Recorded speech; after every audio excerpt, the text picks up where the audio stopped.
बिस्मिल्लाहिर्रहमानिर्रहीम अस्सलाम वालेकुम। जी असां प्रीवियस लेक्चर में डिस्कस कयोसीं काम्पटन इफेक्ट जे हवाले सां। काम्पटन इफेक्ट छा हुयो?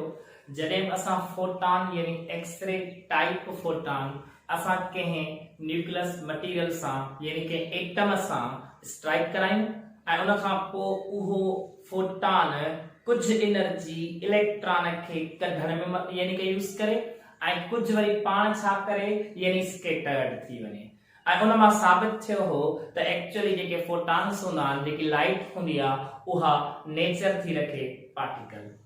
अच्छा, हिकु क्वेश्चन त छा जेको काम्पटन इफेक्ट आहे उहो ऑब्जर्व थी सके थो विजिबल लाइट सां जेकॾहिं असां एक्सरे असां यूज न कयूं? छो लाइट बि यानी विजिबल लाइट बि इलेक्ट्रोमैग्नेटिक वेव्स आहिनि ऐं उन खां अलावा यानी जेके असांजा एक्सरेस आहिनि उहे बि असांजा इलेक्ट्रोमैग्नेटिक वेव्स आहिनि। त क्वेश्चन इहो आहे त छा असांजो जेको काम्पटन इफेक्ट आहे उहो विजिबल लाइट सां ऑब्जर्व थी सके थो?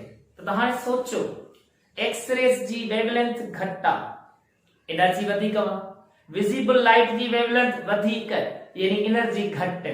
त जेकॾहिं विजिबल लाइट असां जीअं स्ट्राइक कराईंदासीं त उहा सॼी जा सॼी एनर्जी यूज थी वेंदी इलेक्ट्रॉन खे कढण में, त पोइ जेको फोटॉन आहिनि उहे स्कैटर थींदा ई कोन, यानी काम्पटन जो इफेक्ट विजिबल लाइट सां यानी ऑब्जर्व न थींदो। इन जे करे असां हाई एनर्जेटिक पार्टिकल यानी असां एक्सरेस यूज करायूं। ठीकु आहे, हाणे असां अॻियां हिकु ॿियो टॉपिक डिस्कस था कयूं यानी अबाउट द पेयर प्रोडक्शन, जंहिंखे असां मटीरियलाइजेशन ऑफ एनर्जी चवंदा आहियूं। यानी एनर्जी कन्वर्ट थी वेंदी आहे मैटर में, एनर्जी कन्वर्ट थी वेंदी आहे पार्टिकल्स में। ठीकु आहे, इन बेसिस पे कॉन्सेप्ट आहे हिकिड़ो अहिड़ो फिनोमेना, द फिनोमेना इन विच अ फोटॉन ऑफ एनर्जी, उहे जेके फोटॉन एनर्जी रखंदा उहे ग्रेटर देन हुजन कंहिंखां 1.02 मिलियन इलेक्ट्रॉन वोल्ट, यानी जेके फोटॉन तव्हां अची स्ट्राइक करायो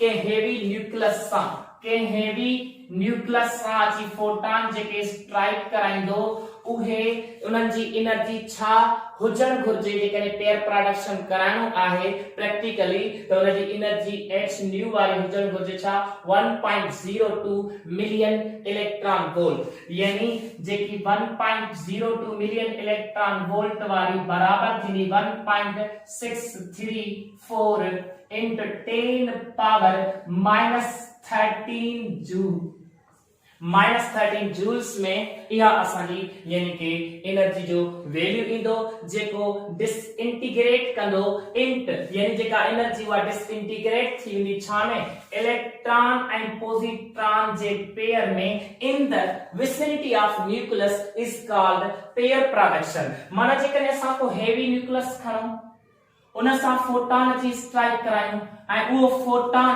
जेको एनर्जी रखे उहो एक्चुअली छा रखे, एक्चुअली 1.02 मिलियन इलेक्ट्रॉन वोल्ट जे हवाले सां यानी हेतिरी जूल्स में।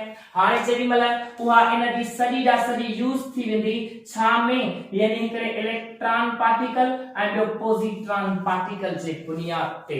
हाणे हिते कॉन्सेप्ट इहो आहे त छा असां जेको फोटॉन कढूं था यानी जेको फोटॉन स्ट्राइक करायूं था, जेके पार्टिकल्स निकरन था, फोटॉन गायब थी तो वने, माना एनर्जी अलाए केॾे थी हली वने, यानी उहा एनर्जी छा में कन्वर्ट थी वने इलेक्ट्रॉन ऐं पॉजिट्रॉन जे बुनियाद ते। ये सवाल इहो त छा इन फोटॉन सां सिंगल इलेक्ट्रॉन या सिंगल पॉजिट्रॉन इंट्रोड्यूस या इजेक्ट थी सघंदा यानी ठही सघनि था? न, वाई बिकॉज़ इते जेकी फोटॉन जी कंजर्वेशन आहे उहा फेल वेंदी। हिन एक्सपेरिमेंट खे कराइण जे लाइ तव्हांखे एनर्जी जी कंजर्वेशन लाज़मी आहे, मास जी कंजर्वेशन लाज़मी आहे, चार्ज जी कंजर्वेशन लाज़मी आहे, आल्सो मोमेंटम जी भी कंजर्वेशन लाज़मी अथव, तॾहिं वञी ही फिनोमेना एक्सप्लेन थींदो। ठीकु आहे, त हाणे कॉन्सेप्ट इहो आहे त एक्चुअली असांजी जेका यानी के हिन मोमेंटम जे कंजर्वेशन जे बुनियाद ते जॾहिं बि न्यूक्लियस मां असांजा जेके ज़ाहिर थींदा इलेक्ट्रॉन ऐं पोज़िट्रॉन जॾहिं बि ज़ाहिर थींदा त उहे हमेशा अपोजिट में हूंदा। वाई इजेक्टेड आर यानी कि पेयर प्रोडक्शन में जेके पार्टिकल्स आहिनि उहे ऑलवेज अपोजिट में छो थींदा, छो हूंदा, ऑब्जर्व थींदे नज़र ईंदा? बिकॉज़ जेकॾहिं अपोजिट में न हूंदा त पोइ law of conservation of momentum fail वेंदो ऐं असांखे खपे छा रिजल्ट में? Law of conservation of momentum valid खपे, सेटिस्फाई थे कंजर्वेशन। ऐं कंजर्वेशन तॾहिं थींदी जॾहिं अपोजिशन में हूंदा, अपोजिट में हूंदा, ज़हन में रखे छॾिजो। ठीकु आहे। हाणे हिन में ॾिसो, हिन इलेक्ट्रॉन वटि रेस्ट मास वारी एनर्जी असां फाइंड कंदासीं, यानी डिफाइन कंदा आहियूं mc² जे बुनियाद ते according to Einstein equation is equal to mc²। Plus में लास्ट में ही नितो एनर्जी हूंदसि मोशन वारी, उहा काइनेटिक एनर्जी कंहिंजी? इलेक्ट्रॉन जी।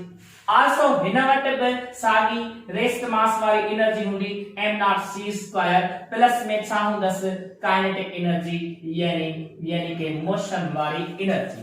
हाणे जेकॾहिं सवाल थिए त mc² माना रेस्ट मास वारी एनर्जी केतिरी थींदी आहे?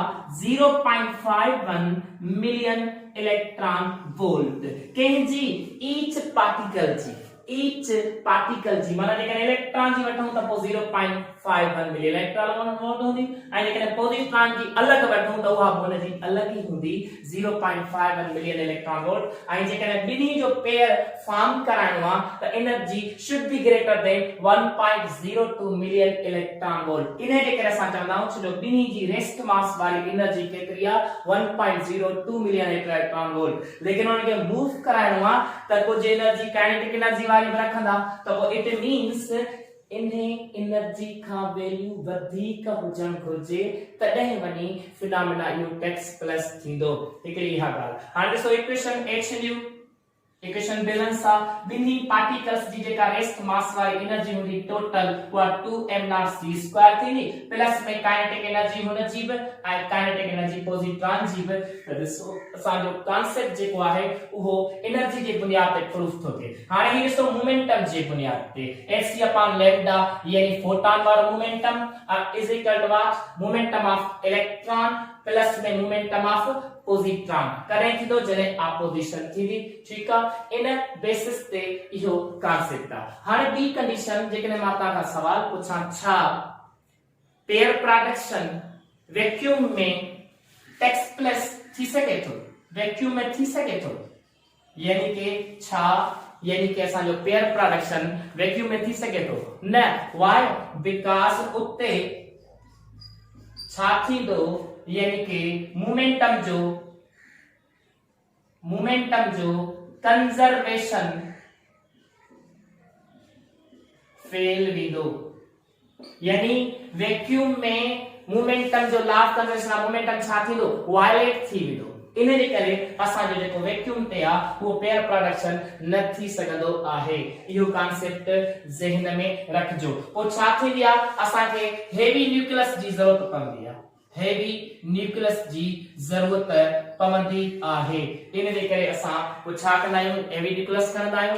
उन जे बेसिस ते असां इहो फिनोमेना यानी कि ऑब्जर्व कराईंदा आहियूं ऐं रिजल्ट वठंदा आहियूं। त ही आहे असांजो कॉन्सेप्ट अबाउट व्हाट। इन मां छा थो कंक्लूजन मिले त जेकी एनर्जी यानी फोटॉन आहे उहो छा में थो कन्वर्ट थी वञे? पार्टिकल्स में यानी वेक्टर में। सो इहो कॉन्सेप्ट ठीकु आहे। नोट करे वठो, शाबाश, स्क्रीनशॉट कजो। Thank U.